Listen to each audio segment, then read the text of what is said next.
UGC द्वारा net exam NET national eligibility exam को लेकर के एक नया सर्कुलर जारी किया है।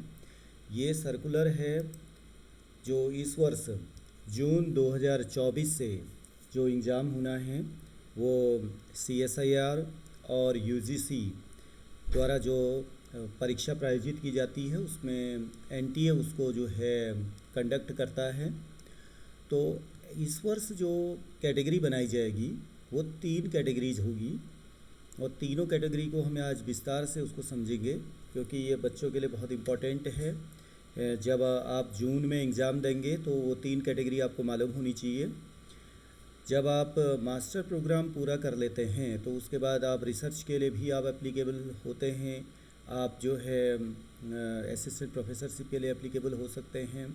तो यूजीसी ने ये बोला है कि 3 कैटेगरी में 2024-25 से जो भी अब एकेडमिक सेशन अब चलेगा उसमें 3 कैटेगरीज बनाई जाएगी नेट एग्ज़ाम के पास करने के बाद। तो पहली कैटेगरी जो टॉप रैंकिंग में होंगे बच्चे वो एलिजिबल होंगे जेआरएफ के लिए, असिस्टेंट प्रोफेसरशिप में अप्लाई करने के लिए और पीएचडी के लिए। जो टॉप रैंकर होंगे वो तीनों कैटेगरीज़ में जो है तीनों पीएचडी, जेआरएफ और अपॉइंटमेंट एज अ प्रोफेसरशिप, ये तीनों के लिए एप्लीकेबल हो सकते हैं।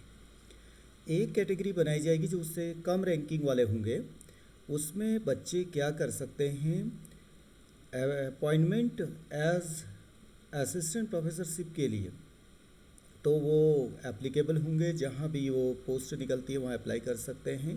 पीएचडी के लिए भी वो एप्लीकेबल होंगे, पीएचडी में एडमिशन लेने के लिए, लेकिन वो जेआरएफ के लिए एप्लीकेबल नहीं होंगे। डायरेक्ट जो जेआरएफ मिल सकती हैं किसी प्रोजेक्ट में, अगर उसको कोई जेआरएफ मिलती है तो दैट इज़ डिफरेंट थिंग, लेकिन डायरेक्ट यूजीसी या सीएसआईआर के द्वारा उसको जूनियर रिसर्च फेलोशिप जो मिलती है वो उसके लिए वो एप्लीकेबल नहीं होंगे कैटेगरी 2 वाले।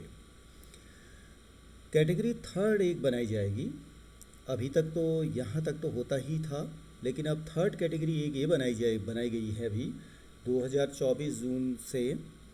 वो बच्चे जो कि बॉटम में होंगे, जो कैटेगरी 1 और कैटेगरी 2 में नहीं आ पाएंगे, उनका एक नेट स्कोर जारी किया जाएगा।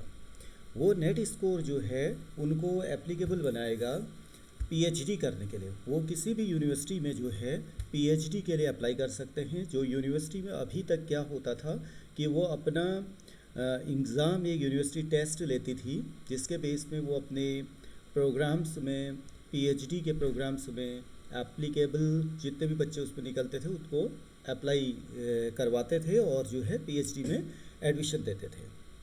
लेकिन अब जो है वो अपना एग्ज़ाम नहीं लेंगे। यूजीसी का कहना है कि नेट स्कोर के बेस में ही जो है बच्चों को पीएचडी के लिए इनरोल किया जाएगा। यूनिवर्सिटी कोई भी अपना एग्ज़ाम नहीं लेगी।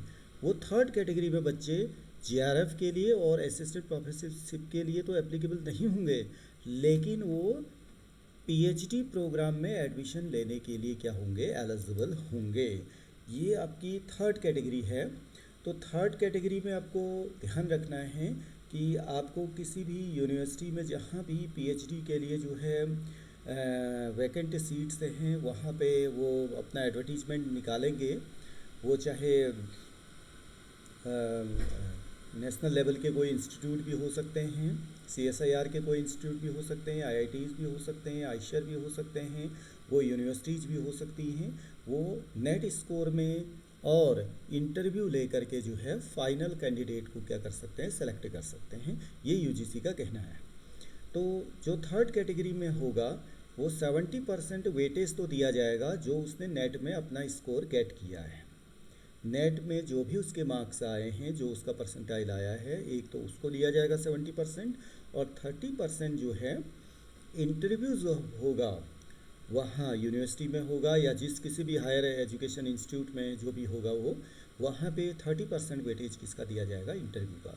तो 70% नेट स्कोर हो गया और 30% वेटेज हो गया इंटरव्यू का, टोटल 100 हो गया।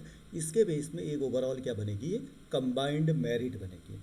उस कंबाइंड मेरिट के बाद जो है वो बच्चों को जो है पीएचडी के लिए जो है एडमिशन लेने के लिए क्या किया जाएगा, इनरोल किया जा सकता है। उनको कॉल किया जा सकता है कि आप जो है यहाँ पर एलिजिबल हैं एडमिशन लेने के लिए। ओके, और इसमें एक कंडीशन और रखी गई है कि जो भी मार्क्स नेट में कैटेगरी 2 और 3 में जो उसने गेट किए हैं will be valid for a period of 1 year for admission to PhD. जैसे कि बच्चे ने कैटेगरी 2 और 3, थर्ड कैटेगरी में तो ठीक है वो एडमिशन लेना पीएचडी में ही है, लेकिन कैटेगरी 2 और 3 उसने क्या किया कि बहुत लेट वो एडमिशन ले रहा है, वो एडमिशन नहीं लेना चाहता है, ठीक है ना, इस वर्ष नहीं लिया तो अगले वर्ष उसका जो मार्क्स है वो क्या हो जाएगा, वो फिर वैलिड नहीं माना जाएगा। तो ये भी हमें ध्यान रखना है कि पीएचडी के लिए, केवल बात हो रही है पीएचडी के लिए, आपके नेट का अपना सर्टिफिकेट जो है कैटेगरी 1 और कैटेगरी 2 में जो नेट का सर्टिफिकेट होता है वो तो उसका लाइफ टाइम के लिए एलिजिबल है, लेकिन पीएचडी में अगर उसको एडमिशन लेना है तो जो नेट स्कोर होगा वो क्या होगा, उसका केवल 1 साल के लिए ही वैलिड होगा for admission to PhD programme. उसके बाद उसका नेट का रिज़ल्ट निकला और 1.5 साल बाद और उसी नेट स्कोर के बेस में वो कहीं अप्लाई करता है तो वो उसका जो है तो फिर वैलिडिटी ख़त्म हो जाएगी। तो ये ध्यान रखना है, कोई भी बच्चे जो हैं जो नेट के बेस में पीएचडी करना चाहते हैं तो 1 साल के अंदर उस नेट के मार्क्स का यूज करते हुए अपना जो है पीएचडी में एडमिशन उनको लेना चाहिए। और इसके लिए डिटेल अगर आपको देखना है तो आप जो है जून 2024 का जो नेशनल टेस्टिंग एजेंसी द्वारा जो भी बुलेटिन निकलेगा, इंफॉर्मेशन होगी उसमें, नोटिफिकेशन जो निकलेगा उसमें डिटेल में आप देख भी सकते हैं, और इसकी वेबसाइट में भी आप देख सकते हैं ugcnet.nta.nic.in। Okay, thank you very much, now see you in next video.